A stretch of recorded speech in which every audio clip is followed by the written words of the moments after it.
Welcome back. Yair Lapid has become Israel's interim prime minister, taking over from Naftali Bennett after just 1 year in office. Lapid, who heads a centrist party, will lead the country as it heads towards elections in November.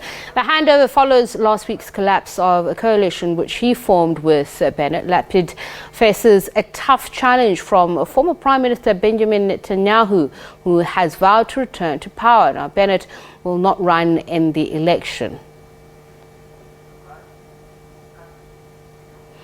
To speak a little bit more about this, we're joined now by Political Analyst Emily Schrader. A very good evening to you, and thank you so much for speaking to us, Emily. So just your thoughts, will Prime Minister Bennett's resigning lead to political upheaval? So first of all, thanks so much for having me. I'm really happy to join you tonight from Tel Aviv. I don't think that the fact that Prime Minister or former Prime Minister now Bennett resigning will have any sort of political upheaval or a significant bearing on the upcoming election. He hasn't actually been polling well, which is probably part of the motivation for this move. And I think that despite the fact that we have had, 5 elections in the last few years, overall, I think we saw a pretty strong coalition with this last year, and it was very impressive showing with how diverse it was and how they were able to come together despite very deep ideological differences. So I am optimistic. So let's talk a little bit more about that coalition. So the foreign minister, now the acting prime minister of Israel until the next elections. But Bennett and Lapid have been governing in this coalition since 2021. And one of the terms of that coalition agreement was that Bennett was going to lead for the first 2 years before ceding the rest of the term to Lapid. So what happened here? So what happened is that when several members of the coalition decided to resign, it forced the government to collapse, dissolve, meaning that we go to elections again in the next 3 months or almost 4 months from now because of holidays. So that's how we got to where we are now before the 2-year time limit.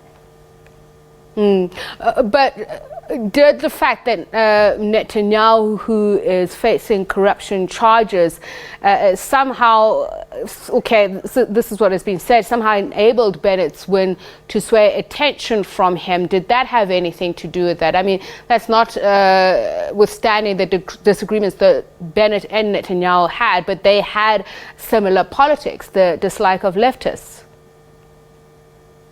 No. So the pending charges against former Prime Minister Netanyahu weren't really related to the dissolution of this government coalition. It was related to ideological issues. As I mentioned, we had a historically diverse coalition with parties from the far left, from the far right. We even had the Islamist Party led by Mansour Abbas, a historic achievement. So we really saw the coming together of different parties, which is what unseated Netanyahu in the first place. So the question of any pending charges or the trial with Netanyahu really had no bearing on this relationship, despite the fact that Netanyahu and Bennett both are on the right side of the political spectrum. So obviously, Bennett has announced that he won't be standing for elections in November. So Benjamin Netanyahu, he stands against Lapid. This will be his 6th time contesting for the top position. Is he, on the front row in terms of strengths here? So right now, the polls are very unclear. And even if they weren't, anything can happen in Israeli elections. So up until the last week, until the last day even, there can be significant changes in the polling. So it's really too soon to give a definitive answer for something like this. But at the same time, we do pretty much know that the main rivalry, the 2 main parties who will be competing and vying for this prime ministership will be Yesh Atid with Yair Lapid and Likud with Prime Minister Netanyahu. So right now, neither party has a clear majority according to the polls. But again, it remains to be seen. Really, anything can happen.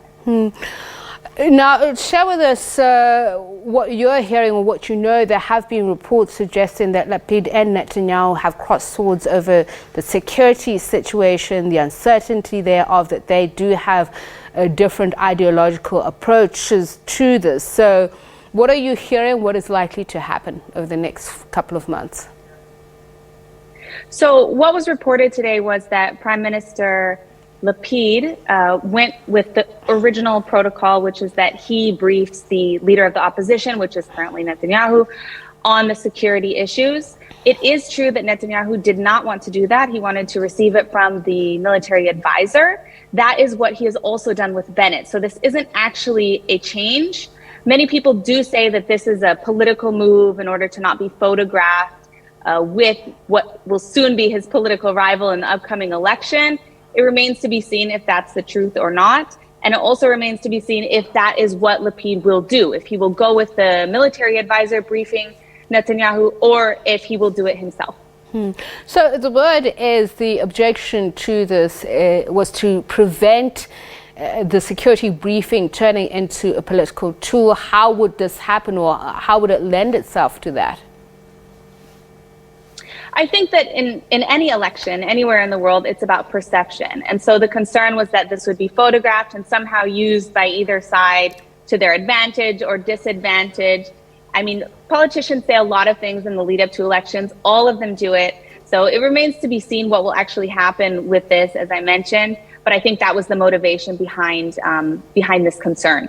And is it also grandstanding the manner in which Lapid refers to himself, or that he's been referred to as a prime minister, whereas Netanyahu is referring to him as acting prime minister? How important is this distinction?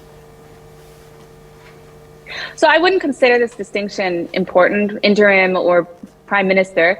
I do think that it's a bit of political posturing by both sides, which is not surprising. The fact of the matter is, today, Yair Lapid is our prime minister, unquestionably, despite the fact it's an interim government. So yes, there is some politicking with the language on both sides, and I expect that it will get worse and more intense from all political parties in the lead up to this election. But we know that as Israelis, we know that we're very seasoned with elections. As I mentioned, this is our fifth one. So we know what to expect. So let's talk about Lapid himself and his experience. He is a former TV anchor, I believe, but is one of the few with military experience. How does this put him in the lead in terms of dealing with the security situation, particularly with the Palestinian issue?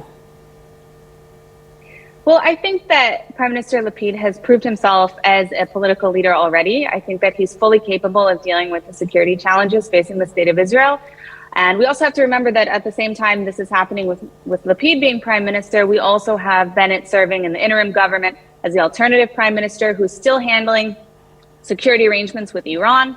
I'm not concerned at all whether in the future or now about Lapid's capability of dealing with Israel's security challenges. And as a leader, I actually think that what he has done, even in forming the last coalition, is quite impressive. You know, him stepping aside and allowing Bennett to lead as prime minister for the first 2 years, despite the fact that they have vast ideological differences, actually says a lot about his willingness to compromise and to find solutions despite all odds in this political game. And just in terms of Bennett's legacy, has he left Israel in a better position? And is that reflected in how the Knesset has been able to do its work over the period in which he was at the helm? So I think absolutely he's left Israel in a better position, and I will tell you why.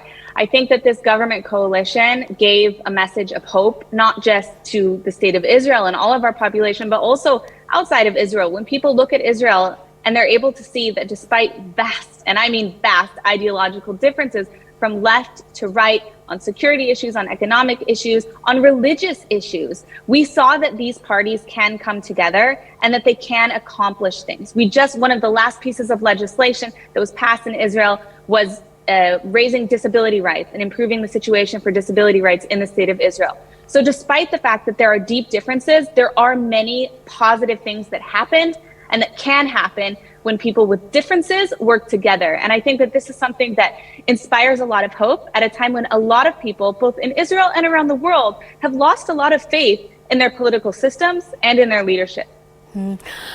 So perhaps we should start with the religious aspect of it before we go back to the issue of Palestinian statehood and what he has done with regards to, coming closer, if it can be described as that, to some sort of political solution. But on the issue of the disputes around Shabbat laws or kashrut supervision, if you could just explain a little bit more about that.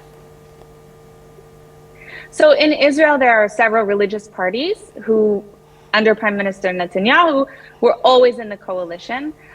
Some of their primary issues include laws about Shabbat, such as prohibiting public transit on Shabbat for most of the country. Since they were not in the coalition in this last government, for the first time in quite a while, this didn't come up the same way that it came up before.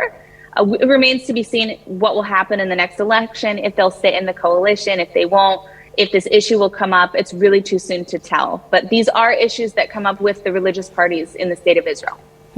So, ironically, yes, continue. I was just going to say, ironically, the most religious party in the government in this last coalition, despite the fact that we had a right-wing prime minister, was actually the Islamist party under Mansour Abbas, the Muslims in Israel. So he is Prime Minister Bennett being credited with opening doors in Jordan, Egypt, and resetting ties with Turkey. But on the issue of Palestinian autonomy, does he have anything to be credited for?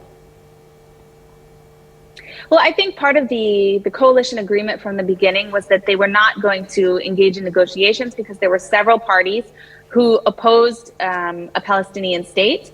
And so they didn't want the government to rise or fall based on that one issue. They wanted to focus on improving things internally first and then address the Palestinian issue. And part of the logic behind this and part of the thinking is that the problem in the Palestinian Authority is that they don't have a mandate to be able to make a peace agreement. So today, as in this second, there really isn't a point in having direct negotiations if the Palestinian leadership itself can't unite and come forward with a plan that acknowledges the right of the state of Israel to exist in any capacity. Hamas won't allow it, Fatah won't allow it, the Palestinian Authority, and they don't get along with each other, which makes it very difficult to make peace with anyone else. Well, thank you so much for speaking to us. Emily Schrader, political analyst, speaking to us in Israel. We're going to take a quick break. Do stay with us. This is The Globe.